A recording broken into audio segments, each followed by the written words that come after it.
Okay, last time we had a single interaction client-server where the client connects to the server sends the day's date and closes the connection, and the client displays it, and that's all. So this time we'll start by making an interactive. There will be a persistent connection, and the client can, the user can type something into the keyboard.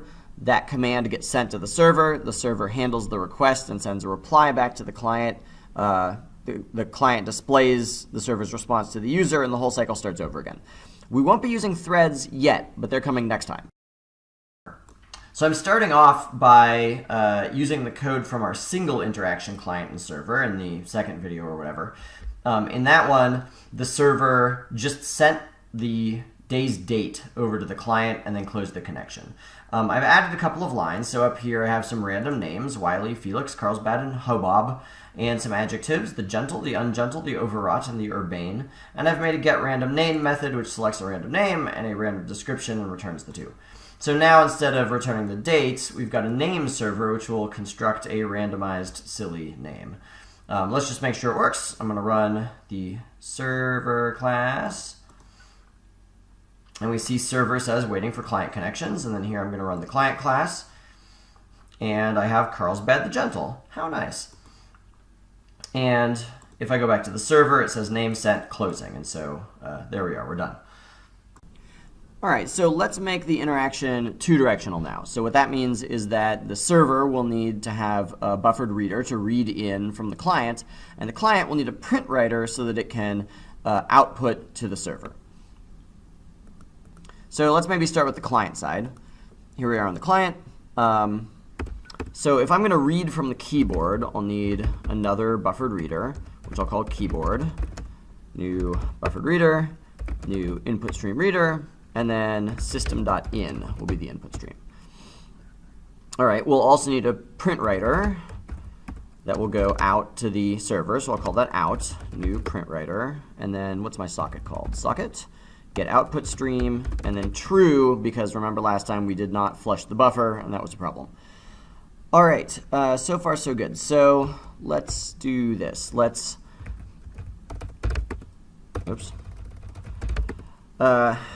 display like a cursor place, and then we'll read in from the keyboard, which I'll call command. So keyboard.readLine, and then we'll want to send that command to the server. So out.println commands to the server, and then we'll get the response from the server, and then we'll say whatever the server said. And then I don't want that to be the end of the interaction. I don't want to close the socket after that. So let's put that inside a loop. What kind of loop should we have? Let's think about this. Okay, I know what we're going to do. So let's make it an infinite loop to begin with. Except it won't really be infinite because we'll break out of it at a certain point. So we'll do this. I'll say if command equals quit, then we'll break. So it's not really infinite. Okay. So now on the other side, we have to give the server a way of reading in what we're sending to it. So here we are on the server side. What's going on here? So here's where we actually make the connection. Here's where we make our print writer to the client. So let's make a buffered reader called in, not int, in new buffered reader, new input stream reader, and then the socket is called what? The socket is called client, so client.get input stream. Okay, so this is the same on both sides. On both sides, we've got an input stream reader from the client's input stream and an output stream, well, and a print writer that is connected to the client's output stream. Let's make this be, well, let's do this. So I'm going to call it whatever command the client sends to us. I'm going to read that into a variable called request, because it's like what the client is requesting that we do. So that seems to make sense to me. So we'll read in the request, and let's do this. We'll say let's say if request contains the word name, then we'll output a name. Otherwise, we'll print type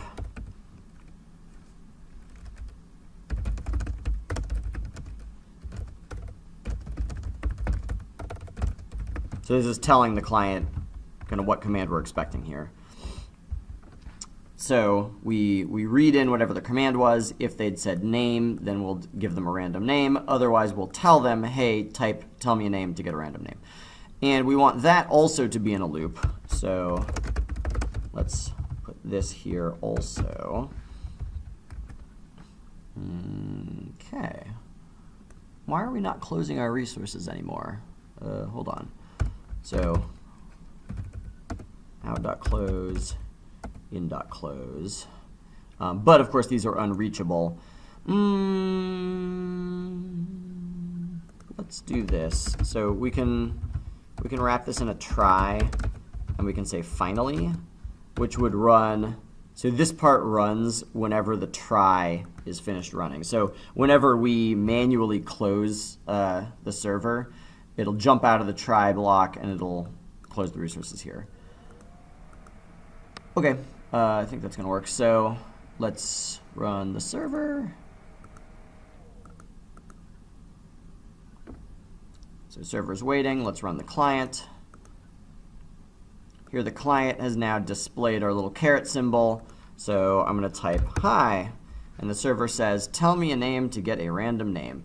And now, again, so in the client code, we've hit the bottom of the while loop. We're back up here sitting there. I'm going to type, tell me a name. Really, I could just type anything with the word name. And now the server says, Hobab the Urbane. So this gives us a way of sending and receiving messages back and forth between the client and the server. But you might be thinking, we are still not using threads.